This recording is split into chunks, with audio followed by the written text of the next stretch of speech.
नमस्कार, ये आकाशवाणी शिमला है। अब आप प्रभा शर्मा से कोविड-19 पर विशेष समाचार सुनिए।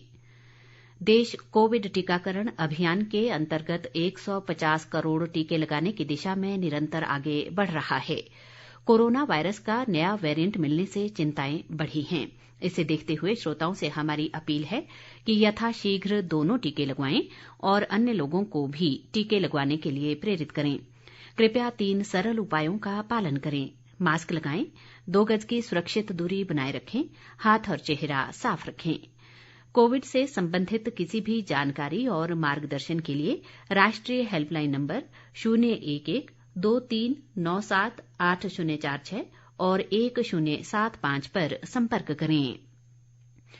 केंद्रीय स्वास्थ्य और परिवार कल्याण मंत्री मनसुख मांडविया ने आज लोकसभा में बताया कि प्रतिदिन सवेरे विशेषज्ञ दल देश में ओमिक्रॉन वेरिएंट के मामलों और संसाधनों की स्थिति पर विचार विमर्श करता है। उन्होंने बताया कि इस समय देश में ओमिक्रॉन के 23 मामले हैं। डॉक्टर मांडविया ने कहा कि भारत में कोविड रोधी टीकाकरण की दर अन्य देशों की तुलना में सबसे अच्छी है।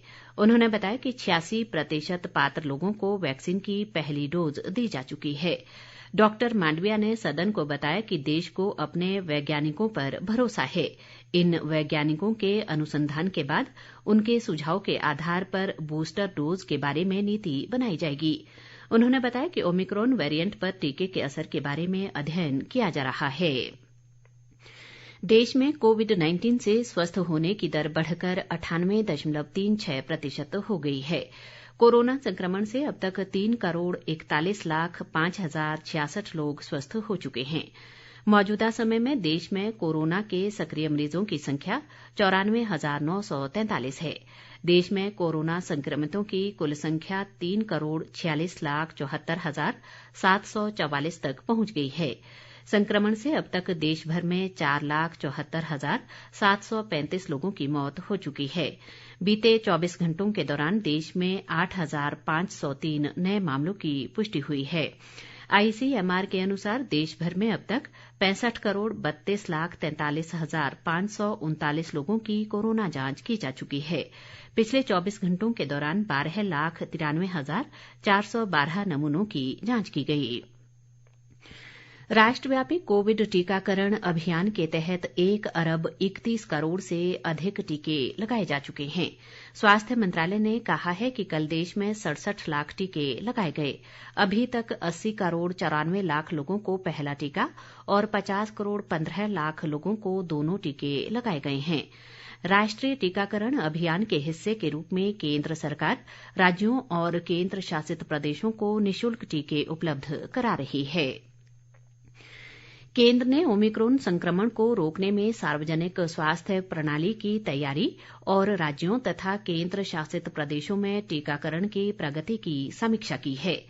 बैठक में कोविड महामारी और कोरोना वायरस के नए वेरिएंट ओमिक्रॉन पर प्रभावी और समय से नियंत्रण तथा प्रबंधन के लिए जांच, निगरानी, उपचार, टीकाकरण और कोविड अनुकूल व्यवहार के पालन की 5 सूत्री रणनीति पर जोर दिया गया। स्वास्थ्य सचिव राजेश भूषण ने राज्यों और केंद्र शासित प्रदेशों से जांच बढ़ाने का आग्रह किया। संक्रमित लोगों को तत्काल अलग करने और अन्य क्लिनिकल प्रबंधन के लिए संदिग्ध लोगों की शीघ्र पहचान सुनिश्चित करने के लिए निगरानी पर ध्यान देने को भी कहा गया। सभी जिलों में आरटी-पीसीआर जांच सुविधा उपलब्ध कराने की सलाह भी दी गई। राज्यों और केंद्र शासित प्रदेशों को उत्कृष्ट चिकित्सा देखभाल उपलब्ध कराने की तैयारियों की समीक्षा करने की सलाह दी गई है। स्वास्थ्य सचिव ने कोविड के उपचार के लिए पहचानी गई 8 दवाओं का पर्याप्त बफर स्टॉक सुनिश्चित करने को भी कहा है।